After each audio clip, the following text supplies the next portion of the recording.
You go. Hey folks, I want to welcome you to our monthly luncheon of the Greater Boston Friends of Camp Constitution. My name is Hal Shurtleff, and before I introduce our guest, Michael King, just a few items. One of them is our wonderful family camp coming up July 18th to the 23rd in Plainfield, New Hampshire, the Singing Hills Christian Camp. Learn more information on our website, and it's a great opportunity. It's a family camp for entire families, not just individuals, but we do have unaccompanied minors and adults, and the spaces are filling up, so please, and if you have any questions, just go to our website and contact us. We'll be happy to speak to you about our camp program. We also have a ladies group, and Mrs. Kraft, who is the hostess here, is one of the attendees, and they have events. They have planning a spring retreat, and they have a fall retreat being planned. So again, if you need more information about that, visit our website. I want to also mention a publication that comes out of Boston called the Boston Broadside. You're saying, what? A conservative, patriotic publication in Boston? Impossible, but it's not. It's a monthly publication, and they do have a website, and you know that we are big supporters, so we're running some ads in there. And they also mentioned our Christian flag lawsuit, and before I just want to briefly mention it.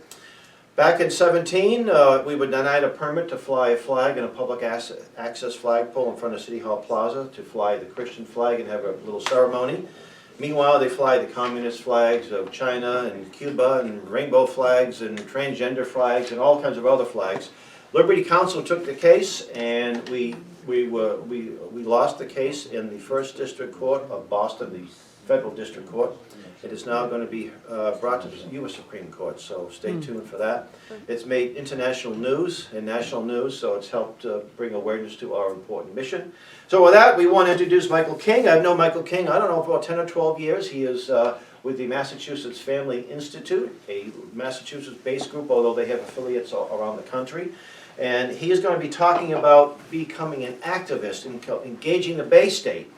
Bay State, of course, is Massachusetts, but you can put your state on there because I guarantee you, I don't care where you are, Alaska, Florida, red states, blue states, you have the same problem. So, and Mike actually married with 5 children? Mm-hmm. 5 children, and he is a camp instructor.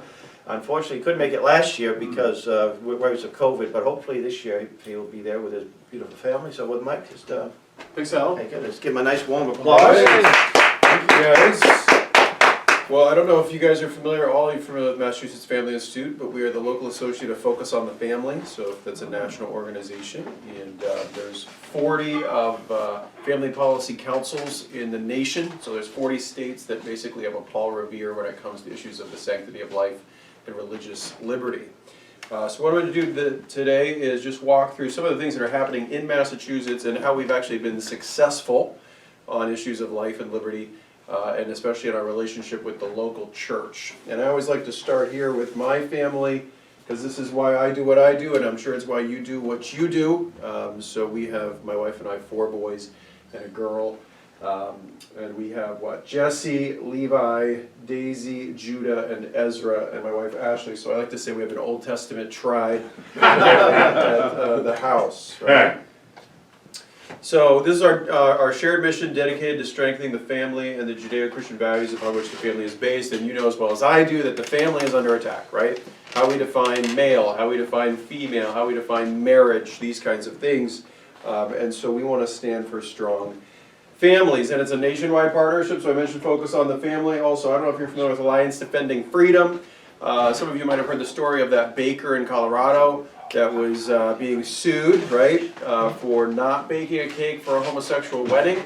And he lost, I believe, 40% of his business as he was fighting his fight. So I don't know who's more intolerant, us or those that wanted him or forced him to bake them a homosexual cake.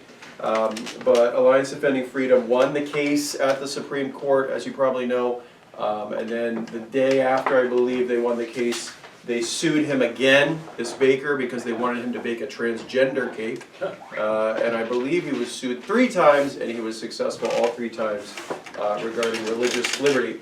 So anytime that you listening or you guys here have any kind of discrimination when it comes to religious liberty, we want you to know that there are pro bono, just like what Hal said earlier, First Liberties or Liberty Council, great organization, again, that offers that kind of service. And then Family Research Council, you guys might know Tony Perkins down there in DC. So basically they do on a national level what we do on a state level regarding these issues of life and liberty. So these are the issues we care about: natural marriage, religious liberty, and the sanctity of life, both at the beginning of life and at the end of life. So I know most of the people I'm speaking to today already, get it, that there's not this separation of church and state, but that really the church is supposed to engage in its local government. And I just want to briefly go through why we think it's important and why we think we have a duty. And this was actually put out by Family Research Council, and I thought it was good. The word politics comes from the Greek word polis, referring to a city-states that were ruled by a body of citizens, how people order their shared lives. So when we talk about politics, we're talking about how do we order our shared life together, right? And we think that wouldn't it be great that people have a biblical worldview should be a part of the leadership in ordering shared lives. We think that'd be a smart thing to do, a wise thing to do. And these can take various forms, as you see here. It could be a legislative body, a homeschool co-op, or just neighbors agreeing to watch each other's houses while on vacation. How do we order our shared life?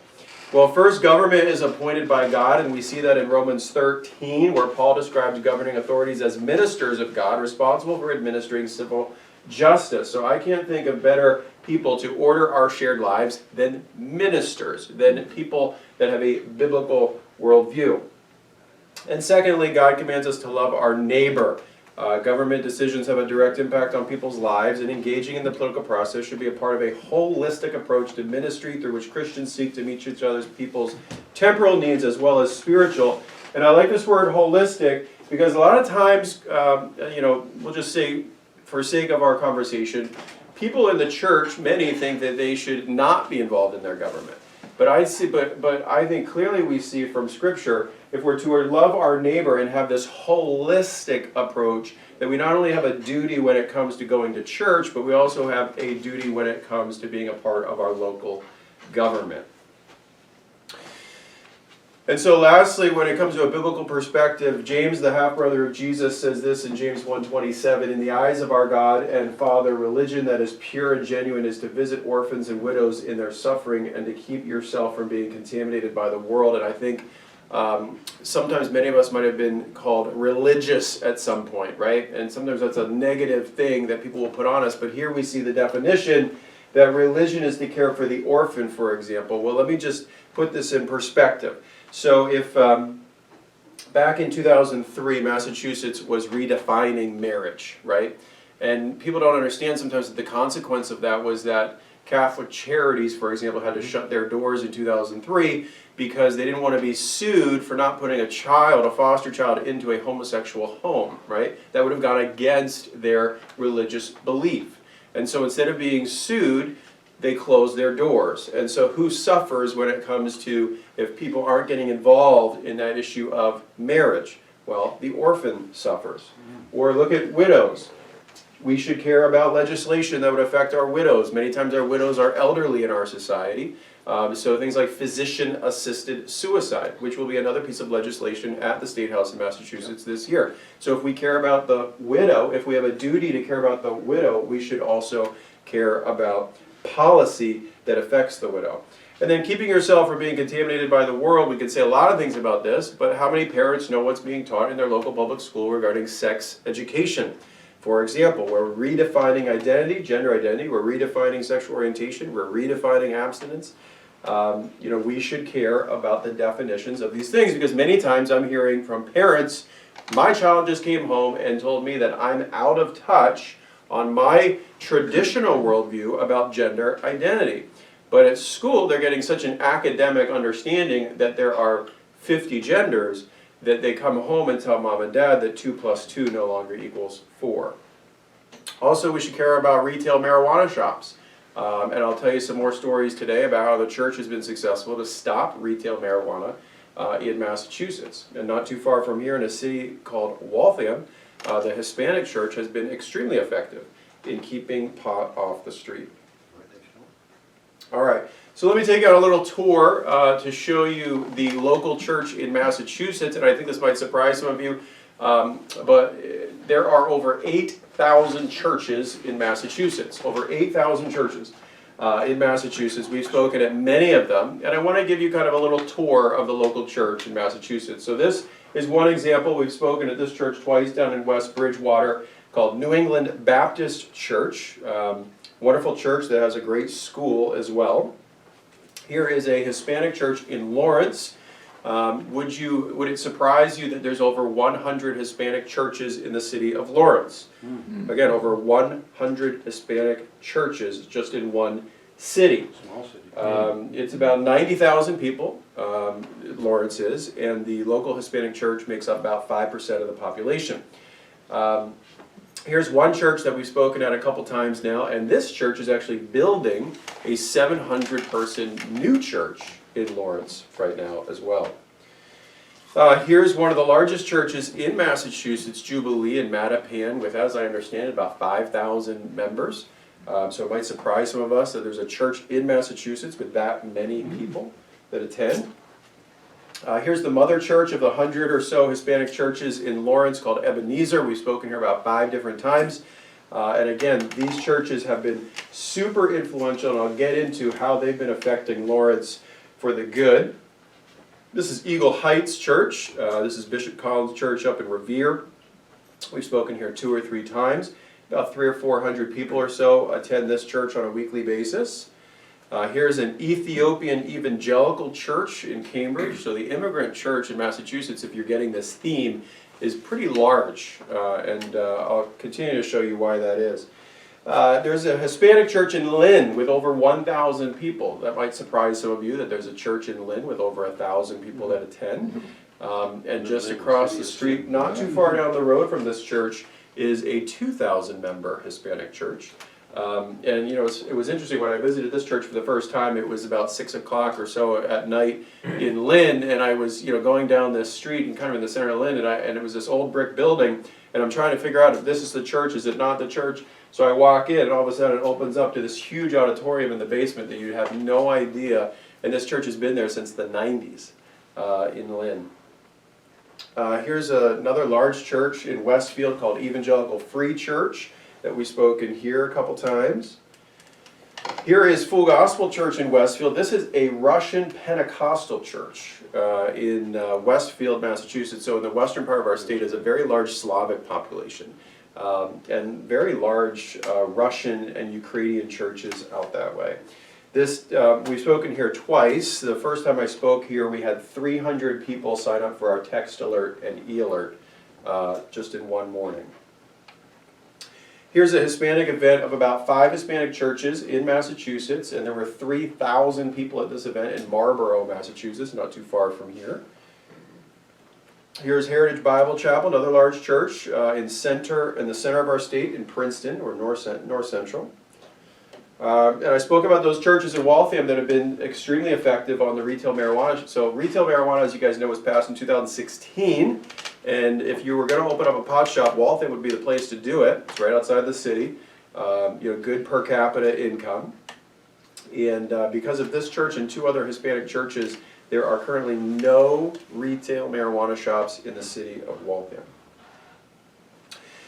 So we care about religious liberty and the sanctity of life, as I mentioned. So I want to talk about some religious liberty issues that have been going on in Massachusetts. And probably the one that you're most familiar with is going to be this reopening of the church back in May. And I want to kind of walk you through what happened, because it wasn't just by chance that the churches reopened in phase 1, that it actually took some work behind the scenes, because I guarantee you if we didn't work behind the scenes on the reopening of the churches would not have reopened until phase 3, which would have been more into the summer. Okay?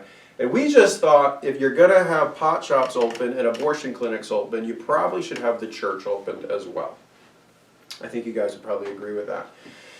So on May 18th, Governor Baker, you had to be listening closely at his press conference, but we were tipped earlier in the weekend that he was going to reopen churches in phase 1 because of all the work that we had been doing. And so you had to listen carefully, but if you were listening, he had one sentence in that press conference, kind of under his breath, where he said, houses of worship are open under phase 1. And so we wish he would have been a little more excited about the reopening of churches, but hey, they reopened, right? And we actually think too that all this work that went into reopening the church also inspired the government to be hands-off on schools, because Catholic schools, for example, were opened themselves up very early in this as well, and that's one of the reasons they saw 4,000 new students in Catholic schools this year. So I mentioned before, Pastor Casey from Adams Square Baptist Church, he ended up suing the governor. He kept his doors open, he followed all the CDC guidelines, but he was given a really hard time, criminal charges down in Worcester for keeping his doors open. And ultimately, he won his case. We provided him an attorney, and his suit against the governor was one of the major reasons why churches reopened in phase 1. We wrote a letter to the governor, and because we've been pounding the pavement for the past 4 years, speaking at churches, we had 525 pastors sign a letter to the governor saying that the church is essential. You guys remember when we were having this whole conversation about who is essential, who is not essential. And so it was this letter, plus what Pastor Casey did, that were really the two catalysts to reopen the churches in phase 1. Now, when's the last time you guys ever had over 500 pastors signing on to the same letter, especially in Massachusetts, right? So what MFI has been able to do is bring a collective voice to the church. Now, 95% of these churches were Protestant evangelical churches, 2.5 were Eastern Orthodox, and 2.5 were Catholic. So we'd love to see more and more Eastern Orthodox, more and more Catholic churches joining this effort, but for now, this is a major effort by Protestant pastors.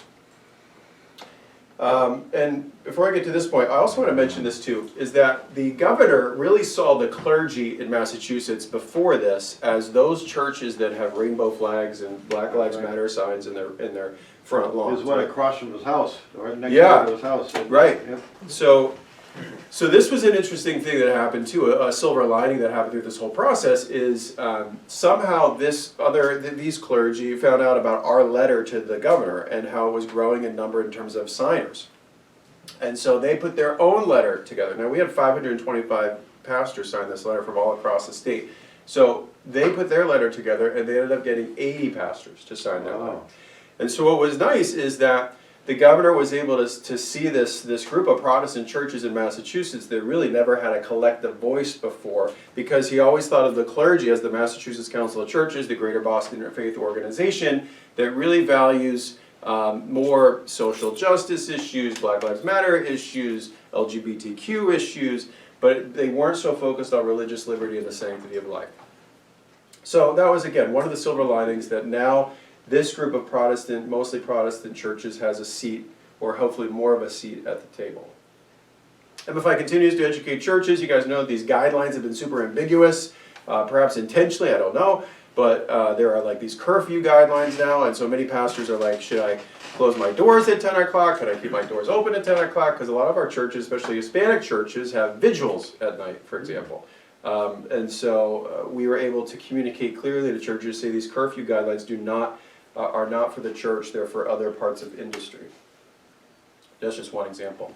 In Somerville, Mayor Curtatone was saying that all the churches needed to have 10 or less people in their churches when the state was open at 40 and 50% capacity. So we said you can't treat churches in Somerville differently than you treat them next door in Medford, right? And so we looked for some Caucasian American, however you want to describe, Anglican churches we're putting the message out to all churches really in Somerville, and the only churches that would partner with us were these Brazilian churches. And you would think to some extent they have more to lose exposing themselves like this, and they had signed on with First Liberty, and they won their case against Mayor Curtatone, and thus continue to be open at whatever the state capacity limits are. So it was very encouraging to see Brazilian churches. In Framingham, they told the churches they couldn't sing, and now they're singing. In Fitchburg, they accused a church, a very large church in Fitchburg, of a COVID outbreak. Well, they didn't do their research, and what ended up happening is we, again, gave recommend an attorney to the pastor, and the local board of health person that was giving the pastor such a hard time was fired, and now there might be a defamation case against the city of Fitchburg for defaming the church.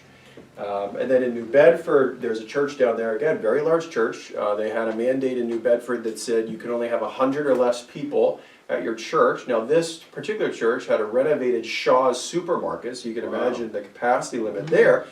And so we had made the statement, if you want to go shop for bread at Shaw's, there's no capacity limit, but if you want to worship the bread of life, there's a 100% capacity limit, right? And so we ended up sending another letter to the mayor of and the Department of Health in New Bedford, and wouldn't you know it, they rescinded the mandate and churches were reopened at their regular capacity limit. So everywhere that we've gotten involved where churches have been discriminated against on a local level, we've been 100% successful in the state of Massachusetts. All right, so let's talk about school trends. This is another really silver lining to this whole COVID crisis. And we'll talk about homeschooling and virtual school options are becoming more popular. So 3% of school-age population were homeschooled before the pandemic. 52% of families are reporting more favorable views of homeschooling as a result of COVID-19. I won't go through all this, but also you'll see at the bottom, churches across Massachusetts are opening small schools, and more Christian schools are offering virtual options for families as well. So in 2021, and we're already seeing this, more and more churches are going to start starting schools. And we think that's a great idea. And we're seeing more parents taking back the control of the education of their children. So another great silver lining to this particular crisis. And I mentioned before too, 37,000 less kids registered for public school this year, and many of them went to homeschool and many of them went to private school. And statistics show that that trend will continue. You guys might know that Massachusetts was the only state in the nation to mandate the flu vaccine. And originally you were mandated to have the flu vaccine if you were a student before December 31st, right? Well, there's this wonderful group of parents in Massachusetts that sued the governor and said you cannot mandate that.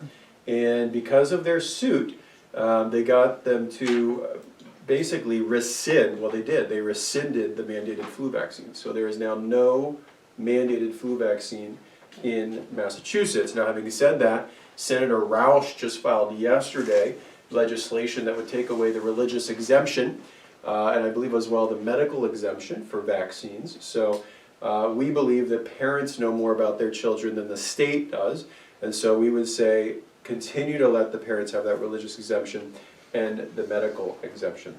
You know, and also there's concerns that parents have about what's going into these vaccines, right, with fetal tissue and those kinds of things. So you could make a religious liberty case in terms of I don't want aborted babies being used for vaccinations.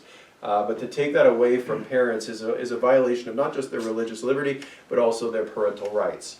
And if you're looking for more information on this, you can text the keyword parent to our short code 797979. You'll get a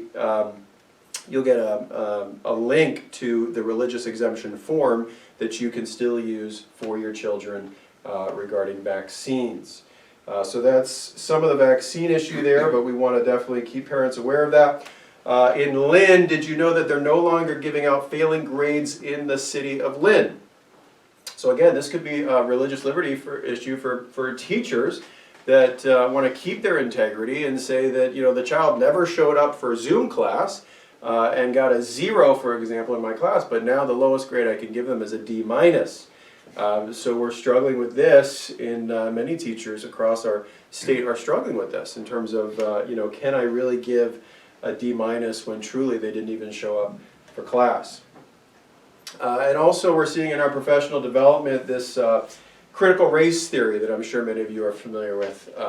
And basically teachers are being asked to sign a pledge or a commitment letter because of the 3 weeks of professional development that they take, which involves this critical race theory, that they will not be racist, right? So this whole critical race theory says because you were born white, for example, you can't help yourself that you have white privilege, and by definition, you are racist. There's no other option for you. And so as a teacher, you need to sign this commitment letter that you will be anti-racist, right?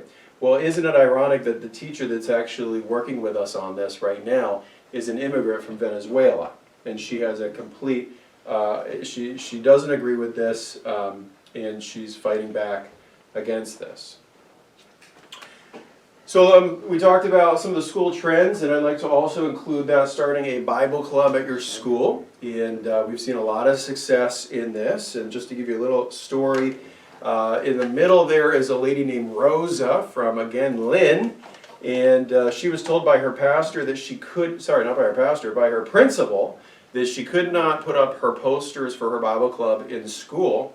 So because we spoke at Rosa's church, she got in touch with us, and we wrote another kind letter to the school saying Rosa has every right to have a Bible club at school. And the same day the principal received our kind letter, he told Rosa to put up her posters back at school advertising her Bible club. And also her Bible club sang a worship song at the Spring Talent Show and won first place in the Lynn Public School. And what that tells me is that there's a lot of kids in Lynn that appreciate worship music. And if Rosa never came to us and protected her religious liberty, those kids never would have had the opportunity to hear them sing that song at school.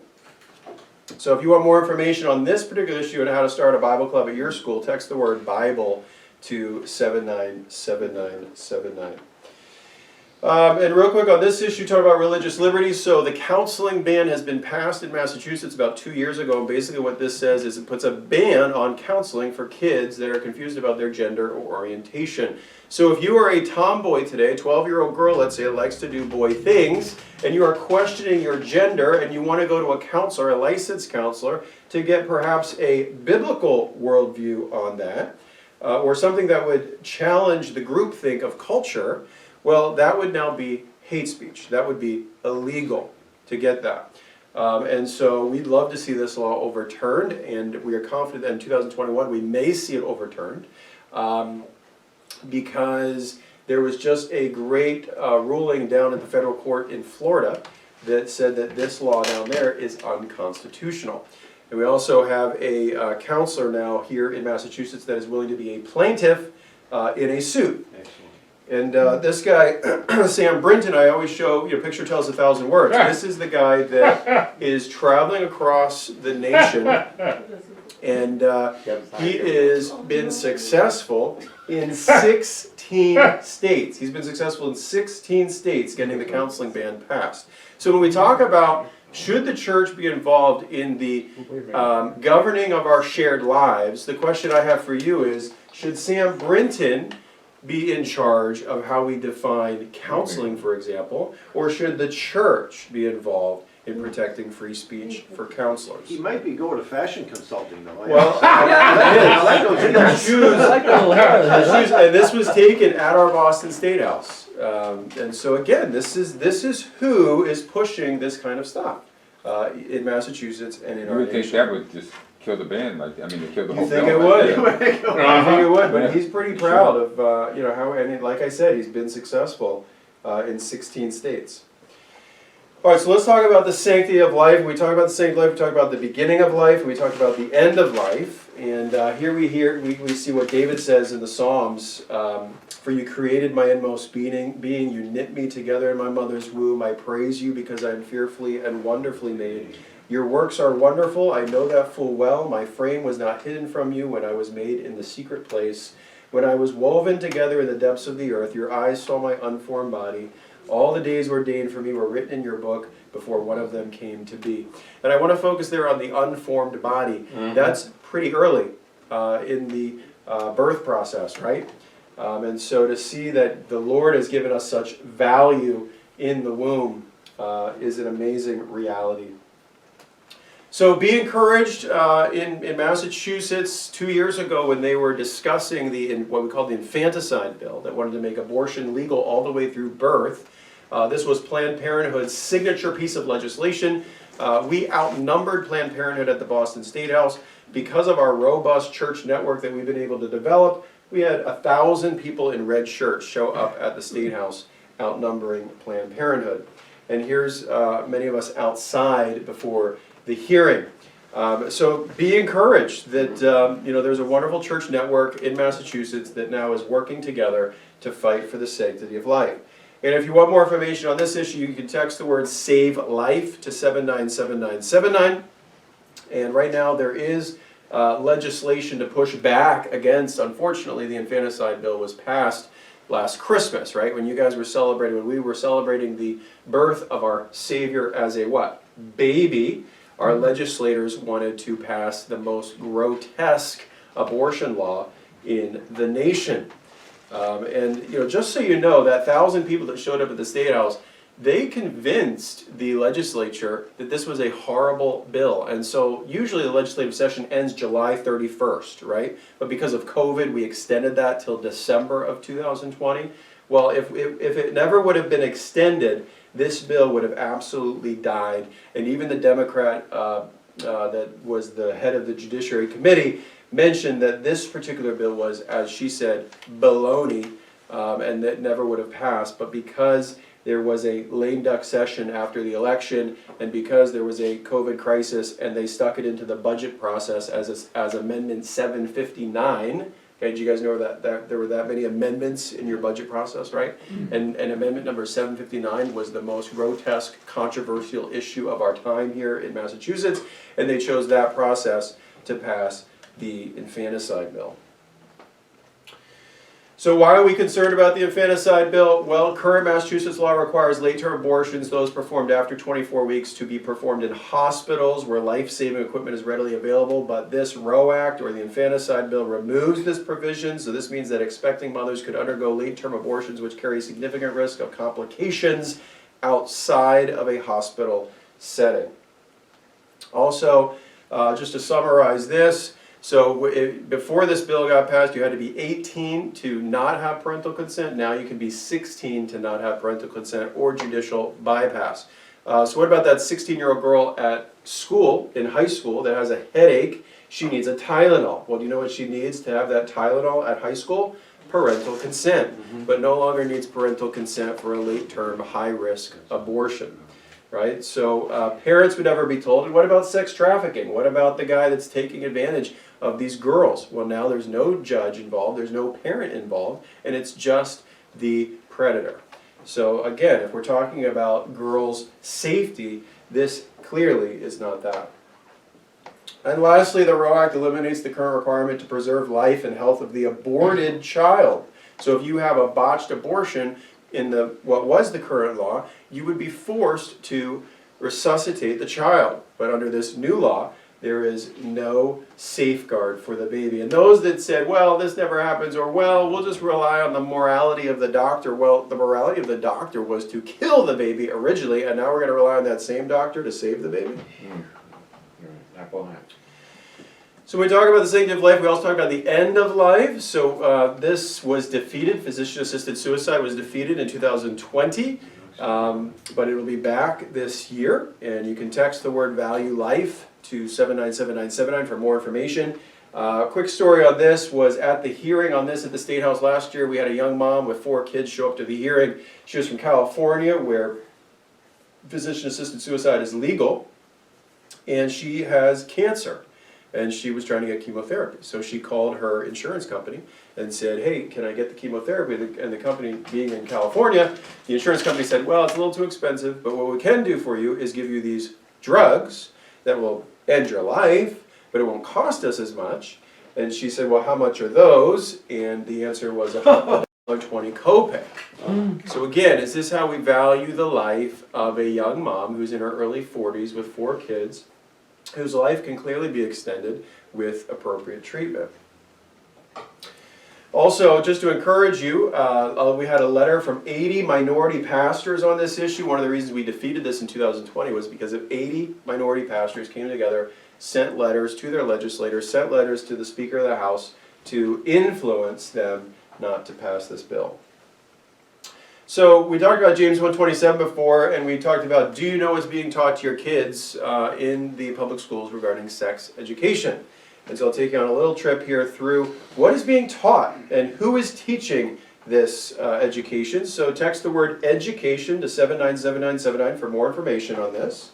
But we want to stop the sex ed mandate. So this would be a mandate, again, this will be back this year, as policy that would give Planned Parenthood a monopoly on what is being taught in sex education in our public schools. We don't think Planned Parenthood is a great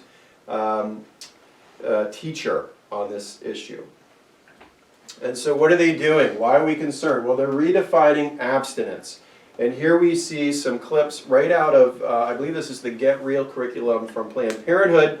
Wouldn't you know that now one of the contraceptive that they're offering kids is Saran wrap. Okay, so when you're in a pinch, use some Saran wrap. Okay, that's what's being taught to our kids. Now, do you think that is making kids more sexualized and give them more of an opportunity to be sexually active? And then you see all the other contraceptives, so as long as it is safe, it is completely appropriate. You know how they will say, well, we're teaching abstinence. Well, if you look here on the top line, yes, you do see the word wait, but you also see a whole list of other options, dental dams and other options for young people to be sexually active. One of these is also the Depo shot, which is a 3-month shot of hormone, of contraceptive, go right into the arm. And recently in Lynn, they passed, the school committee passed a policy that basically parents don't have to know that kids are getting Depo shots when, I think it was the New England Journal of Medicine came up with a study saying that this can cause cancer in girls. And so now mom and dad never know. A daughter comes down with some kind of, precursor to cancer, but they don't know why, and thus puts the child at risk.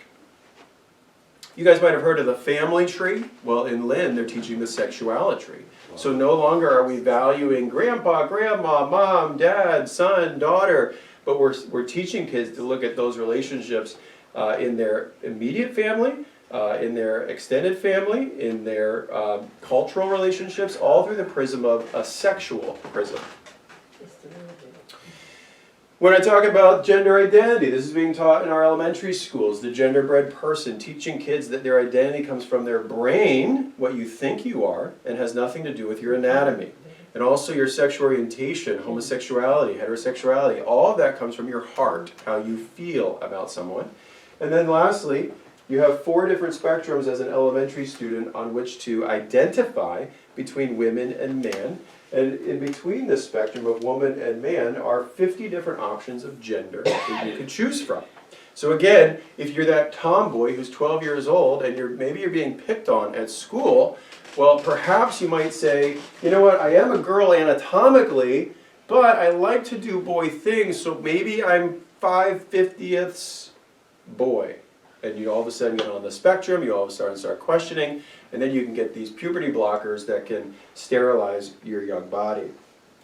This is being taught in preschool, the gender unicorn with 5 different spectrums. And then this is the curriculum being taught in high school. And I'll just read the top line here. It says, our sexuality and gender identity are not set in stone. In fact, people's identities can be fluid, and the spectrum can help you visualize how you feel at any given time.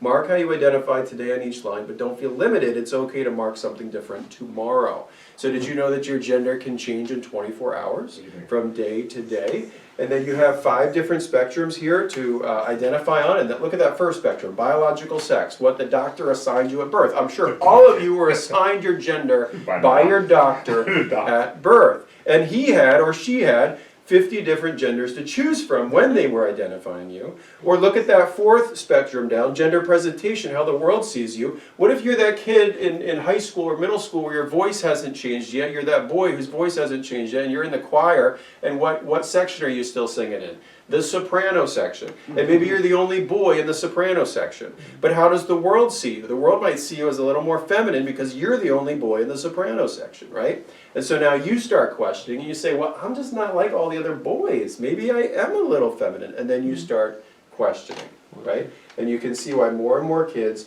are coming home to mom and dad and saying, you're out of touch regarding your traditional understanding of gender identity. Well, be encouraged.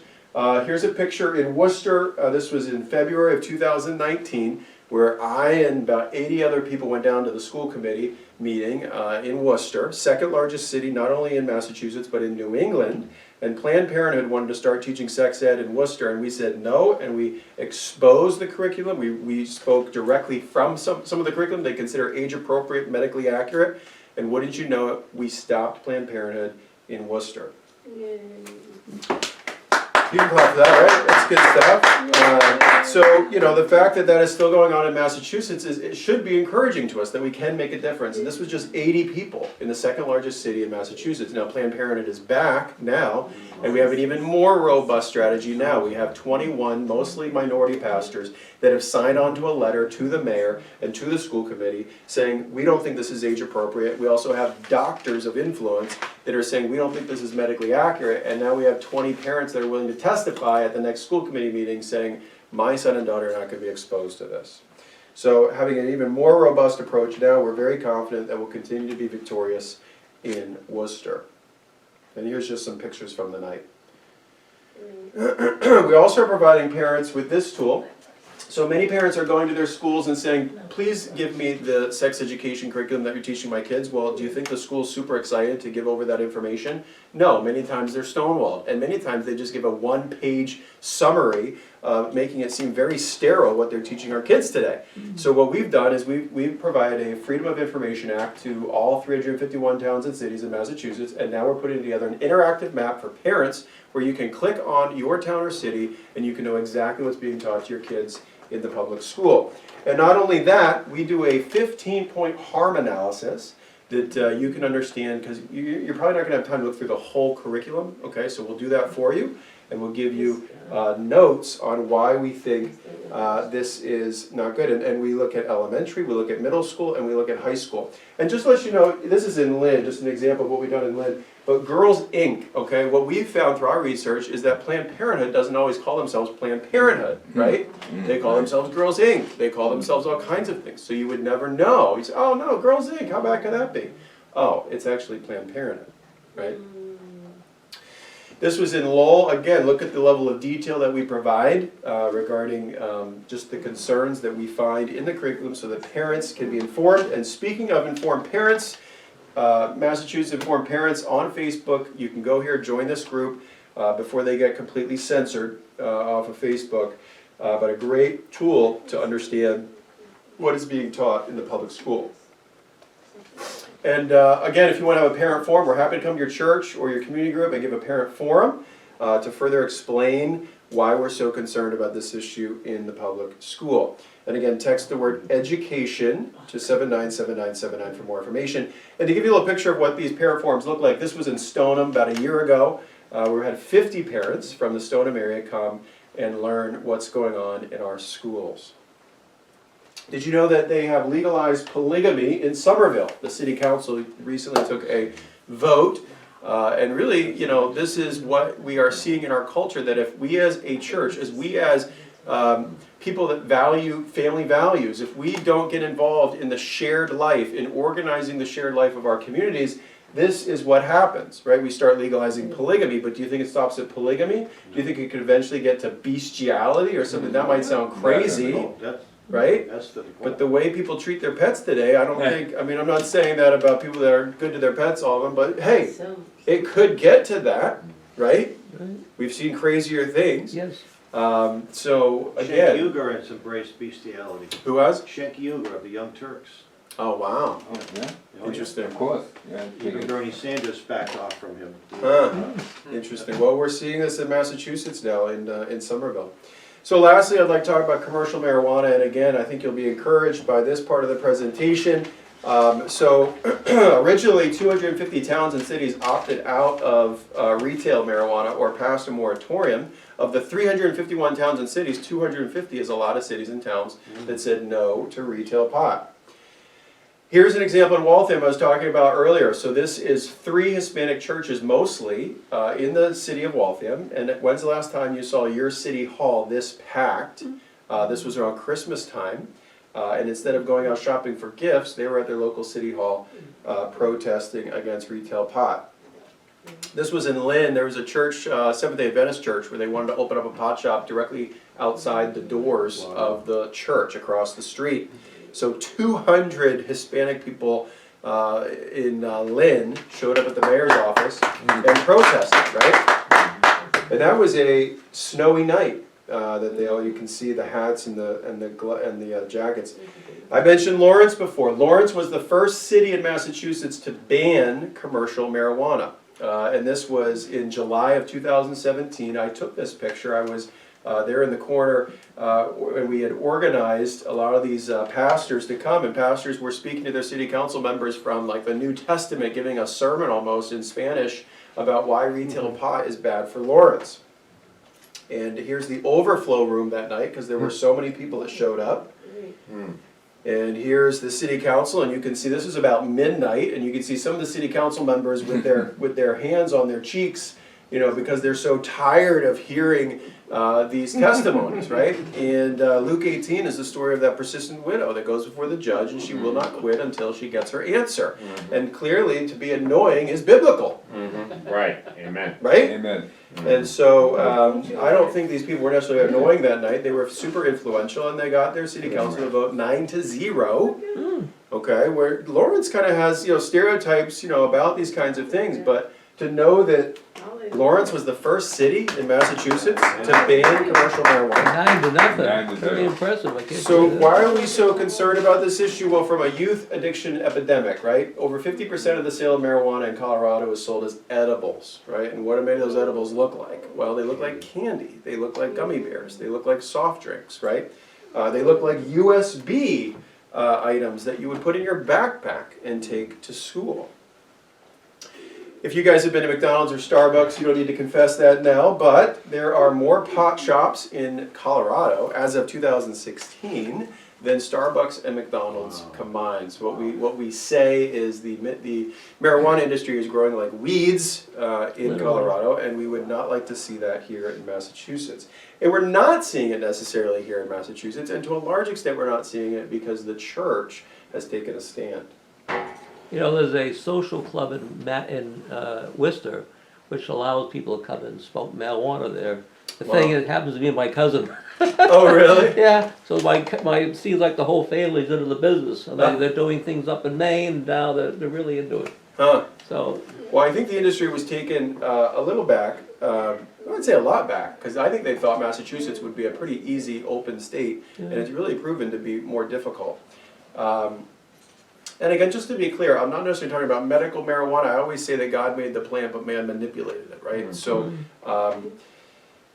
be encouraged. You know, stories from Lawrence, stories from Worcester, stories from Lynn, showing up at the Boston State House hearings. These are all good things that the local church in Massachusetts, and to a large extent the Immigrant Church in Massachusetts, is doing quite well. And MFI, Massachusetts Family Institute, has really been the catalyst in Massachusetts to bring together the local church. And why is that? Because for the past 4 years we've been pounding the pavement, speaking at churches pretty much every Sunday, many times for an hour-long sermon. Can you believe that? That pastors are giving us an hour behind the pulpit to talk exactly about these issues on a Sunday morning. So how would we like the church to get more involved? We'd like them to adopt their legislators. So there's 200 representatives and senators in Massachusetts. There's 160 reps and 40 senators, right? We'd like every church to adopt their senator, adopt their legislator, and in their lobbies, for example, this is what one church is doing in Pittsfield, is to have a picture of your state rep and a picture of your state senator, and so that people can say, hey, that's who my state senator is, my state rep. These are the issues that I'm currently concerned about. And the Bible tells us too. I urge you then, first of all, that petitions, prayers, intercession, thanksgiving be made for all people, for kings and all those in authority, that we may live peaceful and quiet lives in all godliness and holiness. And so the question I always ask is, you know, how many of us would love to live a peaceful and quiet life, especially in this time, right? But again, there is a contingency to that. We can't just sit here and not do petitioning and not do praying for our elected officials. That there is an action we must take in order to achieve that life. And so Solomon tells us in Proverbs, when the righteous are in authority, the people rejoice, but when the wicked beareth rule, the people mourn. Clearly we see that. And wouldn't it be great to see more people, more righteous people, more people that are pushing for the family values that made this nation great, that we could then rejoice in that as opposed to mourn. And then you guys all have an opportunity to take this home with you today, and this is our Engage the Bay State curriculum. So pretty much everything I've talked about today is in here. This sets up just like a 8-week study, okay, with a video that introduces every chapter. So a great thing to do with your family, great thing to do with your church, your community group, to further engage and understand. And then a couple other slides here. So the New Boston Post, Hal, you mentioned the Boston Broadside. Another great online newspaper is the New Boston Post. So a lot of these stories that you heard today, you probably did not hear in the Boston Globe, I assume, but you might hear them in the Boston Post. Well, you would have heard of them in the Boston Post. So please consider getting a yearly subscription for $40, newbostonpost.com. And then if you want to hear more stories about 2020, what we were able to do across the state regarding the reopening of churches and such, 2020 was our best fundraising year. 2020 was our best year with churches. 2020 was our best year ever in 30 years of being in Massachusetts. Text the word celebrate to 797979. And lastly, if you want to donate to MFI, text the word donate MFI to 797979. You can see what we're up against in this state. Anti-life, LGBTQ, anti-religious liberty organizations have a $21 million budget just in Massachusetts. Our budget has grown to $600,000, but what I'm excited about is the growing number of churches that we are partnering with in Massachusetts. So I hope you guys are encouraged by that. I hope you learned something new today about what is going on the local level, especially with churches, even in Massachusetts, that we can be victorious for life and liberty. So I want to thank you guys. I don't know if you have questions or comments. Just before, one question. If I'm watching this outside of Massachusetts and like to get in touch with an affiliate, what do I do? Can I go to you guys directly? Yeah, point us in the right direction? Yeah, you can come to us directly. I know that Family Research Council has a list of these on their website. There's, like I said, there's 40 states that have an MFI, that have a family policy council. So you can either reach out to us at mafamily.org, or you could go to Family Research Council online and search Family Research Council, Family Policy Councils, Right. and you should find. All right, thank you. Let's give up. Thank you. Yeah.